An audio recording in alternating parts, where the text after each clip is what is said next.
Bonjour, je m'appelle Amber French et je suis conseillère éditoriale et rédactrice en chef du journal en ligne Minds of the Movement, Les Esprits du Mouvement, qui est un projet hébergé et financé par l'International Center on Nonviolent Conflict, ICNC, donc c'est le Centre international du conflit non violent.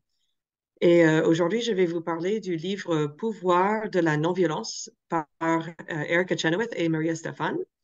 Mais d'abord, je vais partager quelques mots d'introduction. Je travaille chez ICNC depuis 2014 où j'ai occupé diverses positions. Euh, voilà.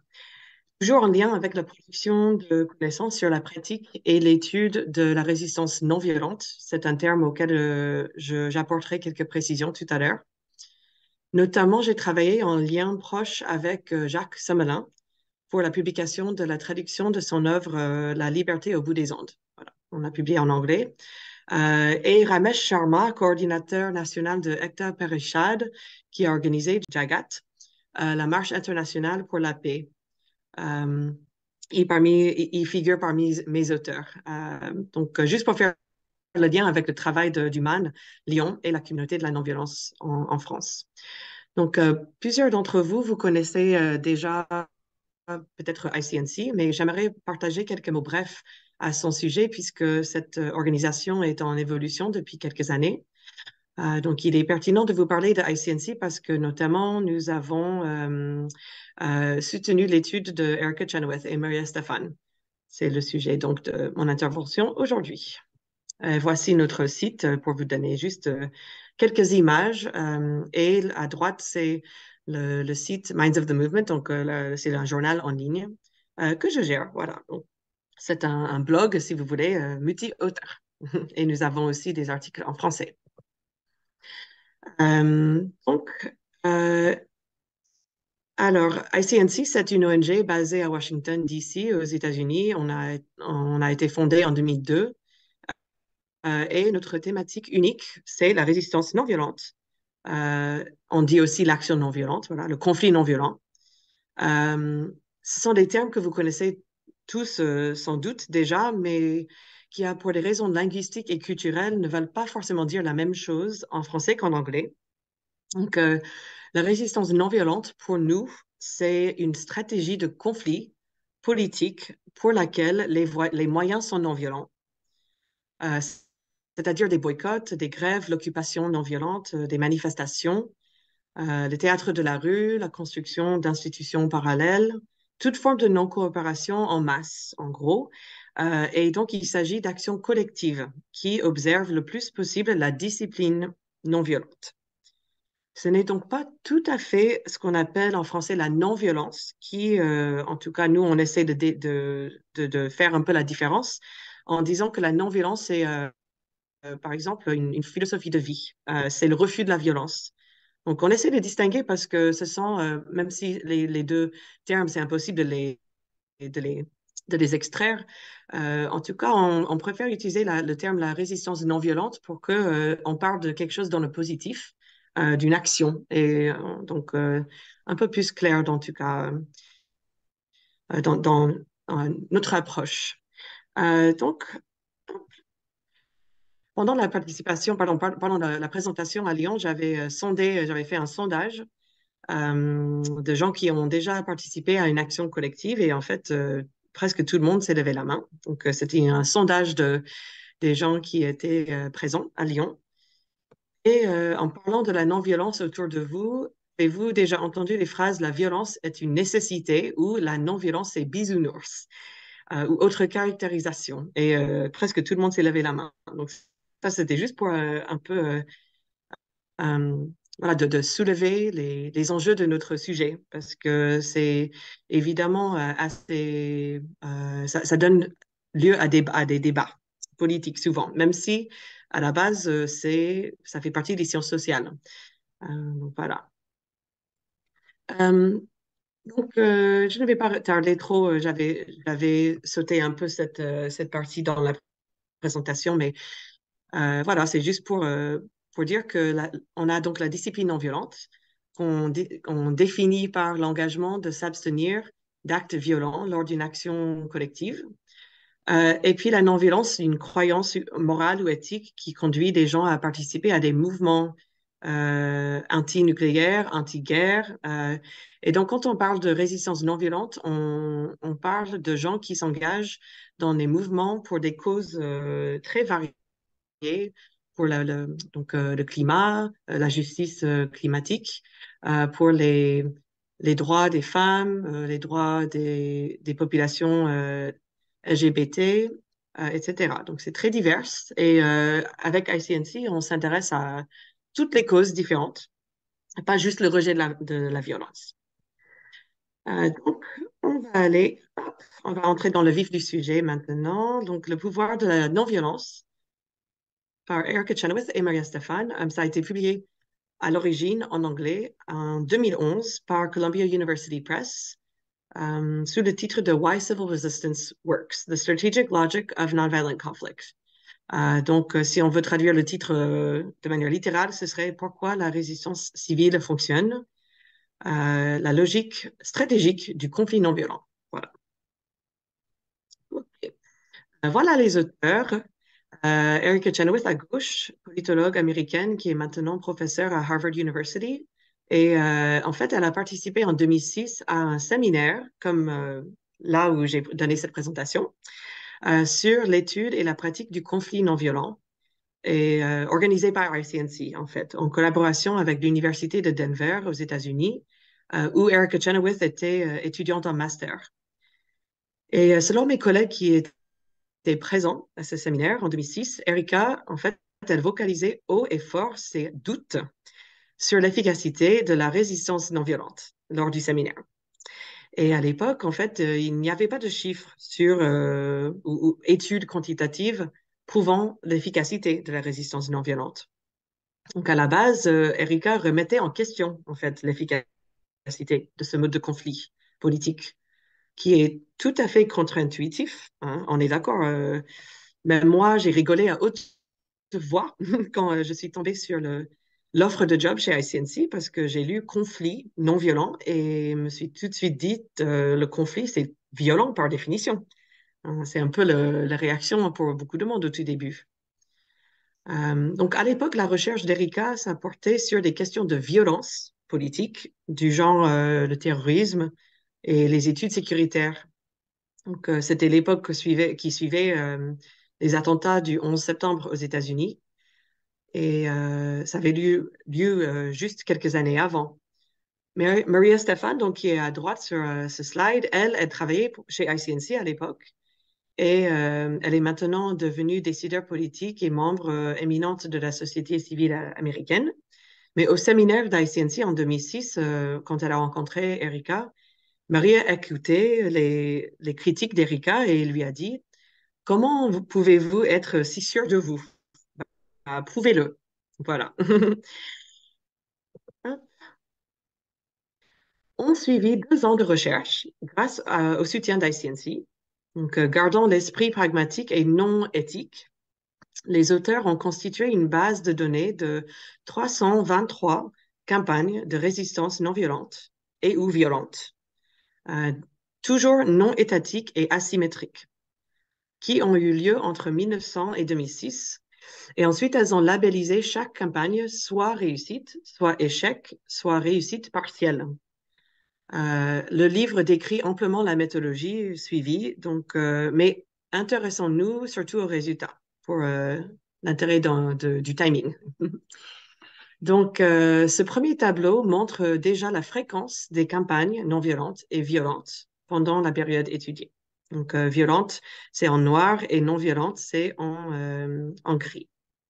La fréquence. Donc, on peut voir que la fréquence est plus grande avec les années, avec le fil des années. Les chercheuses ont trouvé que les conflits non violents étaient environ 2 fois plus efficaces que les conflits violents à réussir à leurs objectifs politiques. Donc, c'était 53% de réussite pour les campagnes non violentes contre 26% de réussite pour les campagnes violentes. Et ici, elle ne parle pas de campagne contre la corruption ou pour les droits des femmes ou la population LGBT, ou contre les industries extractives. Donc, on ne parle pas de ce genre de campagne ici. En fait, elles sont allées droite aux campagnes qu'on appelle maximalistes, c'est-à-dire le renversement d'un dictateur, la fin de l'occupation étrangère ou sécession territoriale, donc indépendance, etc. Car c'est là où on peut trouver les deux types de campagnes, facilitant une comparaison. Donc, on ne trouve pas de campagne violente pour les droits de femmes, pas trop, je ne pense pas. Donc, ça permet une comparaison. Elles ont donc conclu que les éléments structuraux d'un pays, selon un régime répressif, son taux de pauvreté, etc., avaient moins d'impact sur le résultat d'un conflit que tout le monde le pensait. Grosse claque pour les politologues et les historiens. Qu'est-ce qui compte alors si ce n'est pas le contexte d'un pays? Pourquoi est-ce que la résistance non violente fonctionne, du coup? Selon leur étude, campagne non violente mobilise en moyenne 200 000 personnes, soit 150 000 personnes de plus que les campagnes violentes en moyenne. Et les campagnes non violentes ont la capacité donc d'élargir la participation d'une manière qui est impossible pour les groupes armés. Les campagnes non violentes ont tendance à être plus larges, plus transversaux et donc plus représentatifs politiquement que les campagnes armées. Autrement dit, et c'est une citation du livre, ce qui fait la supériorité des campagnes non violentes sur les campagnes violentes est qu'il est plus facile d'y participer, tout simplement. Les différentes barrières morales, physiques ou d'accès à l'information que doit surmonter celui qui s'engage dans une campagne de résistance non violente sont bien moindres que celles qu'il rencontrerait s'il choisissait de participer à une insurrection armée. Donc, on peut dire que la participation est un élément clé. Et j'ai choisi cette photo pour montrer justement donc la participation de femmes avec leurs poussettes, avec leur bébé en poussette. Voilà. Ce qui n'est pas possible dans l'insurrection armée. Avec une plus grande participation, des fissures dans le régime et les autres piliers de soutien du régime, donc les élites, les leaders religieux, etc., deviennent plus probables. Les fissures dans ces piliers de soutien deviennent plus probables. Ces gens-là qui soutiennent le régime voient que la campagne non violente commence à être plus populaire que leur chef. Ils commencent à mettre en question donc leurs propres alliances et beaucoup d'entre eux commencent à refuser de tirer sur les foules d'activistes. Je pense que les gens, n'importe qui, aurait du mal à tirer sur une foule de mères avec leur bébé en poussette, par exemple. Donc, des, euh, donc on a ces exemples d'ailleurs du monde entier, donc des soldats qui ont refusé de tirer sur les foules d'activistes car leurs enfants, ils faisaient peut-être même partie. Ce sont des humains qui ont des relations à d'autres gens dans la société. Et ces relations doivent durer, donc que le dictateur reste ou parte. Aucun régime, aucun pouvoir n'est monolithique. D'ailleurs, Chenoweth et Stéphane ont trouvé que les campagnes non violentes entre 1900 et 2006, qui avaient réussi à mobiliser et à retenir minimum 3,5% de la population, avaient atteint leurs objectifs. Donc, c'est ce slide-là. J'avais fait un grand détour, mais je suis revenue à l'effet de la participation sur la probabilité de succès d'une campagne. Voilà. Une deuxième explication pourquoi la résistance non violente est efficace, et c'est que les campagnes qui observent la discipline non violente préservent une certaine légitimité morale, donc la répression se retourne souvent contre le régime, tandis que la répression d'une insurrection armée paraît plus justifiée car plus menaçante physiquement. Donc c'est aussi pour ça, c'est aussi ce qui permet cette distinction entre la non-violence et la résistance non-violente. Quand quand on extrait la discipline non violente, ça nous permet donc d'aller un peu plus en détail. La discipline non violente, c'est un élément clé. Et voilà, donc j'ai choisi ces images de la Turquie où Donc, c'était une manifestation en Turquie en solidarité avec un couple qui a été averti pour leur démonstration publique d'affection. Et c'est tout à fait du jour avec la police de moralité en Iran. Ce sont des sujets qui sont tout à fait pertinents aujourd'hui. Je pense que je vais aller continuer un petit peu pour les raisons du temps. Donc, prenons un peu de recul ici c'est pour un peu mettre les choses dans leur contexte. Face à l'injustice, les gens comme vous et moi, nous avons un nombre de choix très limité de réactions. Euh, on peut soit prendre les armes et combattre avec la violence. On peut aussi ne rien faire ou fuir, ou on peut lutter de manière non violente. Et pour cela, on s'appuie sur notre ingéniosité, nos réseaux, notre courage, notre créativité, notre capacité de construire. Et c'est pour ça que j'évoque ce terme en anglais, human agency, qui se traduit peut-être par les capacités d'humain, nos valeurs, comment dire, tout ce que nous représente et toutes nos ressources, voilà, nos ressources. Toutes ces qualités d'humain qui se réunissent. Euh, et tout simplement, nous sommes tous nés avec la capacité de résister de manière non violente, mais on n'est pas tous nés avec la capacité de lutter de manière violente. Euh, Ceci constitue une deuxième grande contribution de cette étude de Erica et Maria à la science sociale, que les meilleurs indicateurs du succès possible d'une résistance sont la qualité et l'ingéniosité des décisions prises par les résistants, bien plus que les déterminants structuraux du conflit. Donc, en face de nous, l'adversaire, souvent le dirigeant de notre pays ou son régime, possède le monopole de la violence. Il dispose d'une armée, une gendarmerie, un quasi-monopole sur les armes. Nous, les gens ordinaires, n'ont pas cet avantage. Il s'agit d'un conflit asymétrique. Donc, c'est ce terme que j'ai utilisé au début de la présentation. On n'a pas l'avantage, mais pas du tout, par rapport à l'adversaire. Il s'agit donc d'un conflit asymétrique et le choix logique serait d'abord, avouons-le, de rien faire ou de fuir, n'est-ce pas?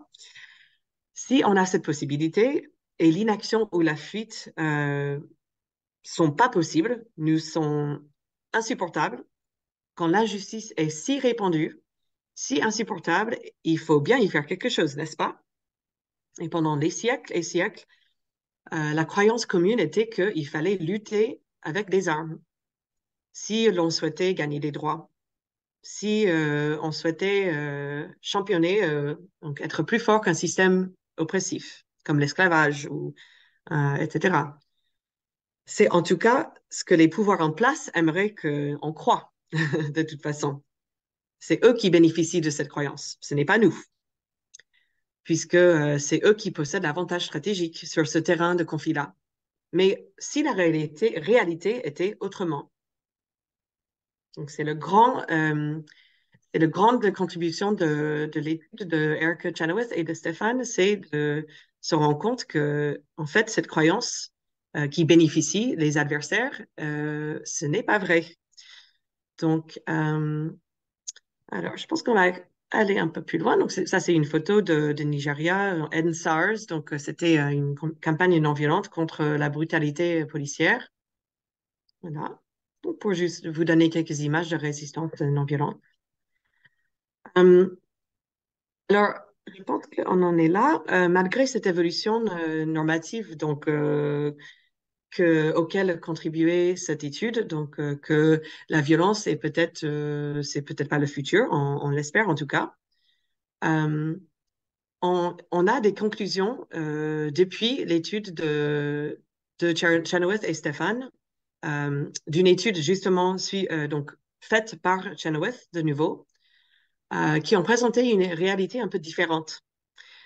Donc, l'étude de Erica Chenoweth et Maria Stephan, dont je parle jusqu'ici, les données étaient entre 1900 et 2006, donc les campagnes violentes et non violentes.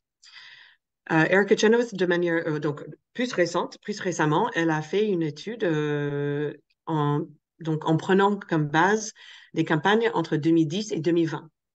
voilà, pour mettre à jour un peu son étude. Et les résultats de cette analyse comparative basée sur les campagnes non violentes et violentes ont été publiés dans le Journal of Democracy aux États-Unis, dans un article écrit par Erica Chenoweth en juillet 2020. Et selon cet article, depuis 2010, 34% des luttes non violentes ont abouti, contre 53% entre 1900 et 2006. Donc, on a vu une chute d'efficacité entre 53% et 34% maintenant. On a aussi vu une chute d'efficacité des luttes violentes, hein. 8% pour la décennie qui précède, contre 26% d'efficacité entre 1900 et 2006. Donc, l'efficacité des deux modes de conflit ont chuté. La résistance non violente a tout de même dépassé la résistance violente dans une proportion de 4 contre 1. Je vous le rappelle. Voilà. Cela s'explique en partie par la plus grande fréquence de campagnes non violentes, ce qui dilue évidemment le taux d'efficacité. Mais il y a plusieurs explications que Erica Chenoweth a identifiées dans son étude plus récente. Les dictateurs, par exemple, je pense, qui nous écoutent, hein, ils se parlent entre eux aussi. Ils échangent des notes sur comment réprimer, comment anticiper des campagnes non violentes. Ils apprennent et on appelle ça en anglais le dictator learning curve, donc la courbe d'apprentissage des dictateurs. Il y a bien plus de campagnes non violentes aussi, comme j'ai dit, il y a peu, peut-être même trop peu de barrières d'entrée, comme on a vu. Cela est devenu un point faible pour beaucoup de campagnes, d'ailleurs, car il faudrait mieux former les activistes et prendre le temps de planifier une stratégie et pas juste annoncer sur Facebook qu'il y aura une marche. Et puis s'étonner qu'il y a des casseurs qui arrivent. Donc, il y a presque 400 d'autres méthodes non violentes, excusez-moi, non violentes. Et ICNC a publié l'année dernière une étude qui met à jour les 198 méthodes de Gene Sharp que certains d'entre vous connaissent probablement. Donc, ce slide, c'était donc pour montrer comment dire, l'accélération et de la fréquence des campagnes non violentes. Je voulais terminer sur une note personnelle. Donc là, je mets des liens pour qu'on garde le contact et j'ai mis aussi mon mail. Mais j'ai fait mes études sur les relations internationales et la diplomatie en Louisiane, aux États-Unis et aussi à Paris. Et j'ai grandi aux États-Unis, un pays d'une violence inouïe qui va de pire en pire chaque année avec des attentats dans les écoles, etc. Euh, Aux États-Unis, nous célébrons les militaires lors des jours de fête. Nous sommes les premiers à fournir des armes à nos alliés.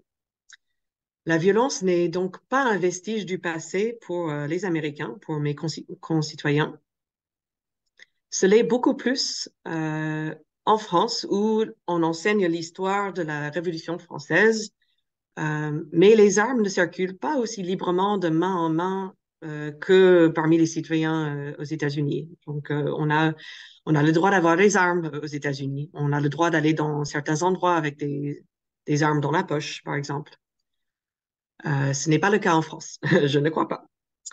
Ce n'est pas étonnant donc que j'ai grandi dans une croyance de l'efficacité et la nécessité de la violence, hein. J'ai cru jusqu'à assez récemment dans cette croyance.